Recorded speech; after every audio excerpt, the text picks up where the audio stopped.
dan. Opravičujemo za zamudo, ampak so bili tako zgovorni na pogovoru z štabom civilne zaščite, da nisem želel prej prekiniti. Je že v redu. Vedno zato.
Predsednik drugič v 40 letih, glavna sestra Nataša Šojko.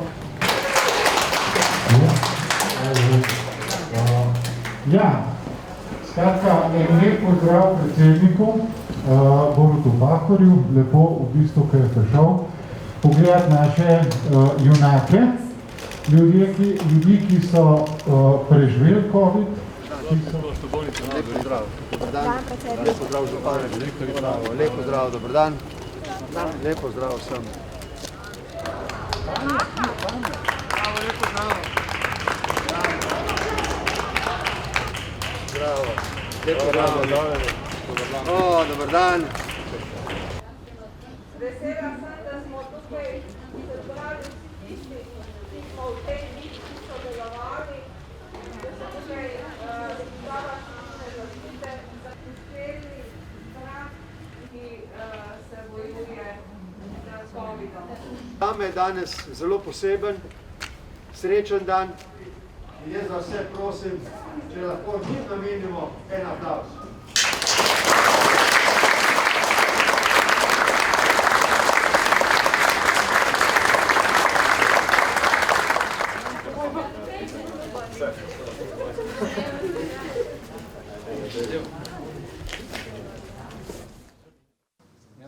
Dobar dan, lep pozdrav vsem.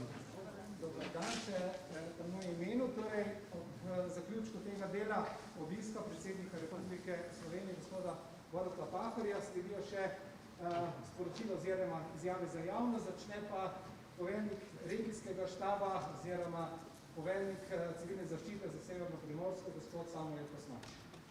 Mikrofonom bo treba. Hvala.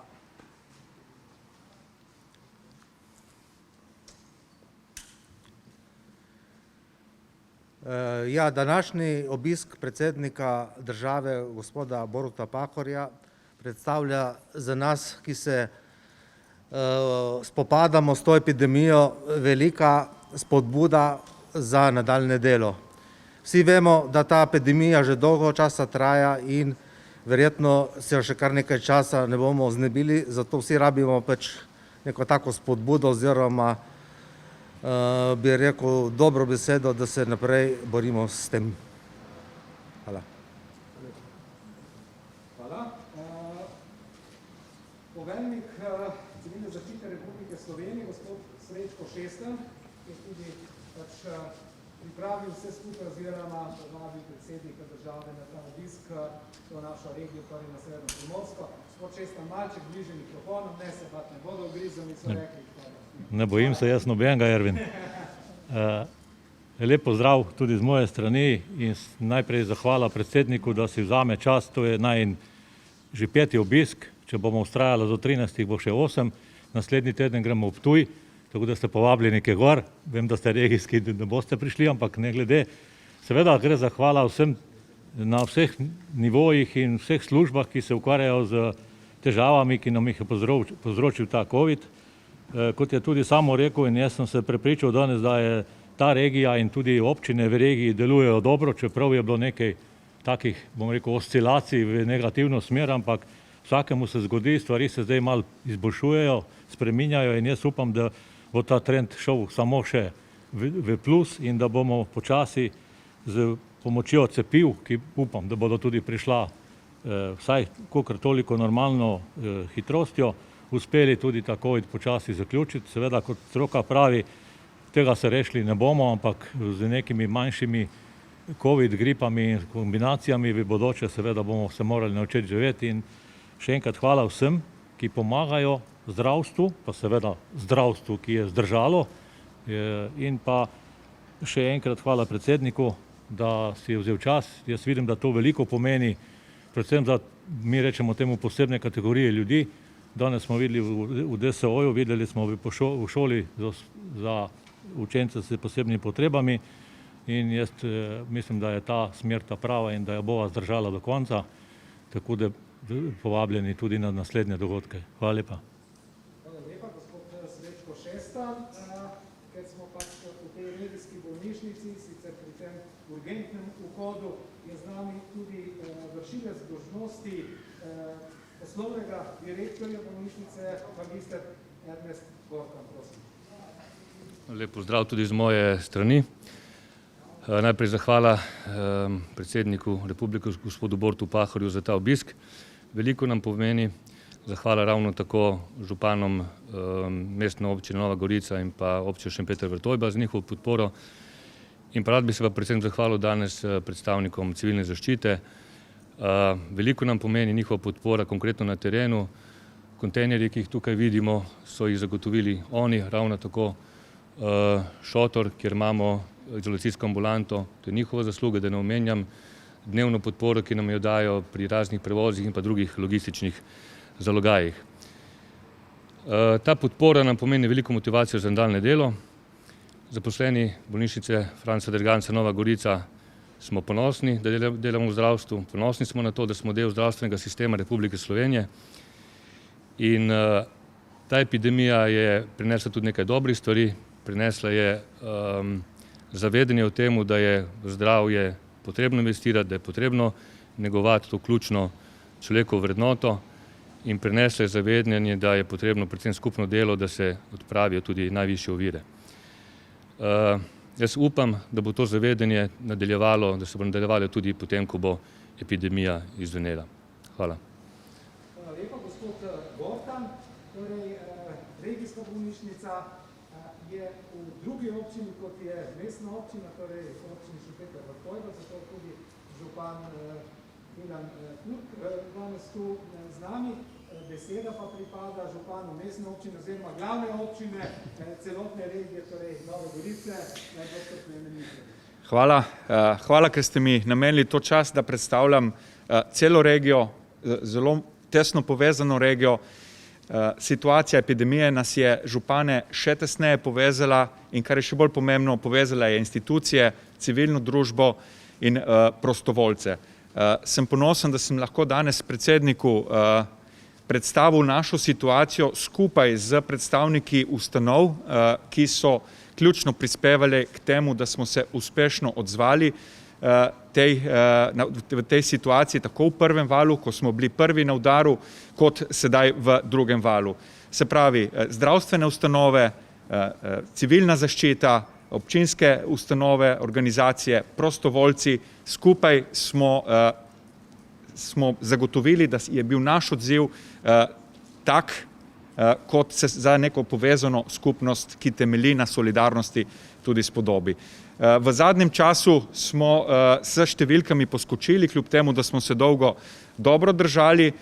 Ugotavljamo zdaj, zakaj, da se nam to ne bi ponavljalo in eden razlogov je gotovo to, da smo bolj temeljito testirali ljudi, govorimo o PCR testih, preverili smo številke, kar je dobro, ker smo hitreje izločali tiste, ki so bili dejansko okuženi in oboleli in s tem bomo, pravijo strokovnjaki, hitreje prišli na konec s to posebno situacijo visoke stopnje okuženosti v naši regiji.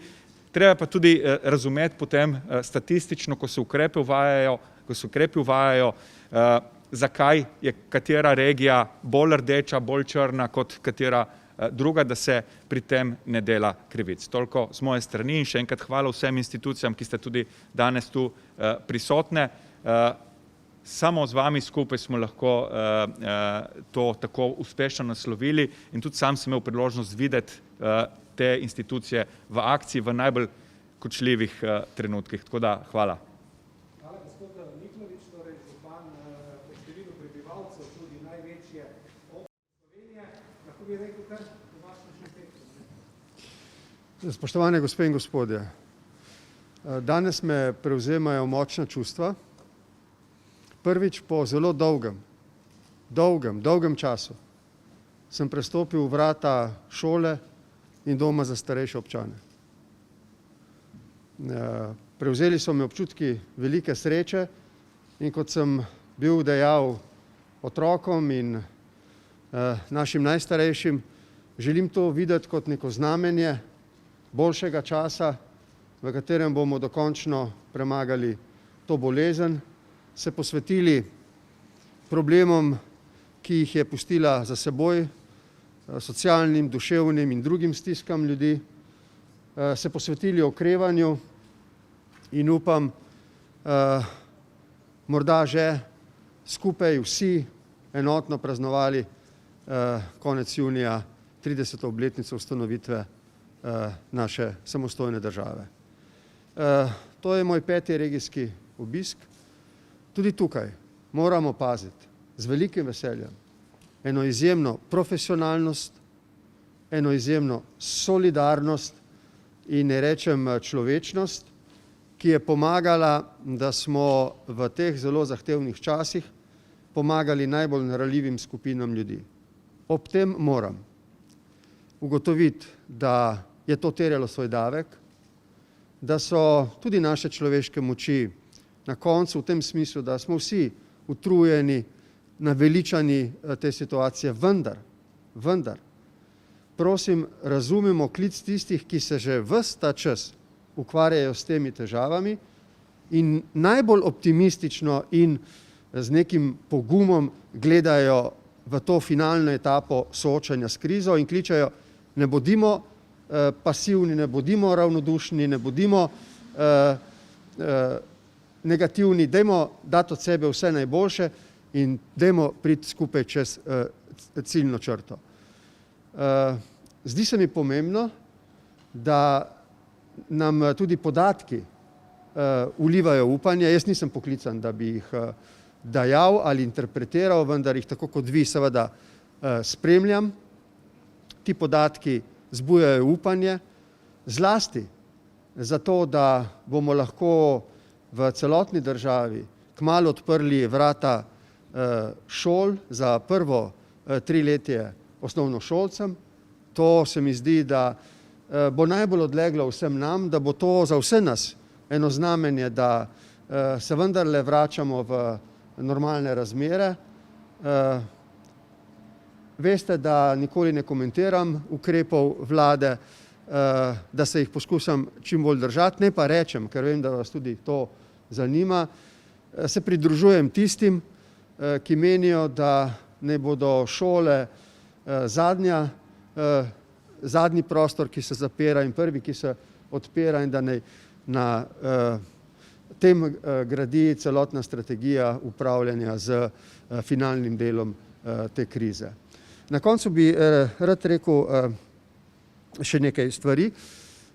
Jaz sem včeraj obiskal nadškofijo v Ljubljani, srečal sem se z nadškofom Zoretom in mislim, da so se pogovarjali o eni stvari, ki zanima širšo javnost, ali in kako bomo obeležili smrt ljudi v tem času.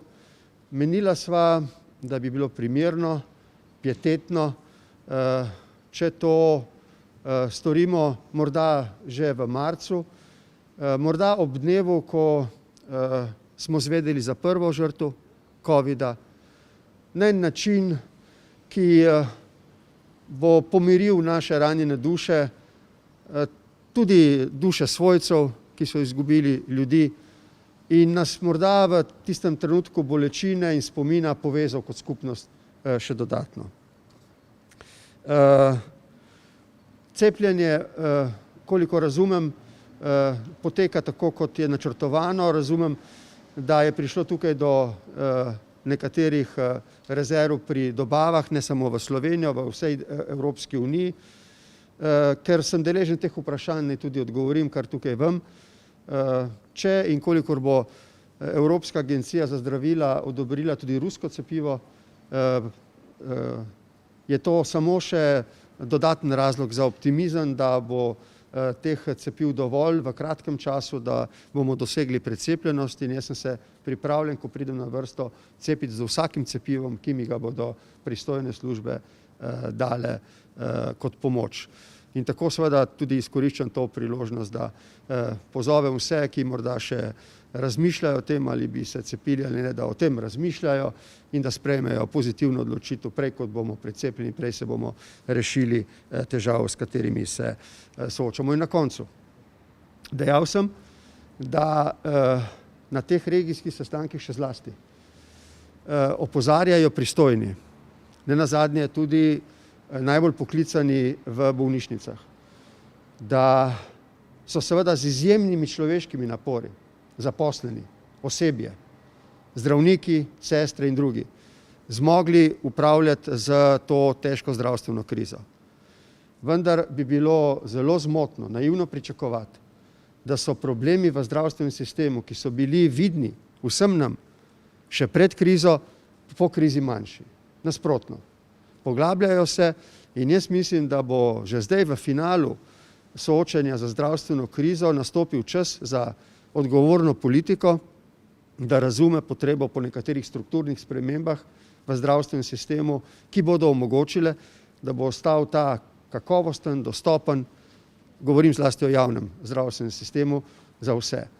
Tako da, kljub temu, da nas čaka še zdaj veliko dela, da ga imamo v prihodnje, da dostikrat zmanjkuje neke človeške potrpežljivosti, in to je razumljivo, s tem moramo nekako živeti in se truditi, da vidimo vendarle svetle plati te tekme, da vendarle poskušamo en z drugim ravnati prijazno, si pomagati, si nameniti eno lepo besedo in zdržati do konca, ko bomo, upam, zadovoljni praznovali konec te enoletne zdravstvene krize. Hvala lepa.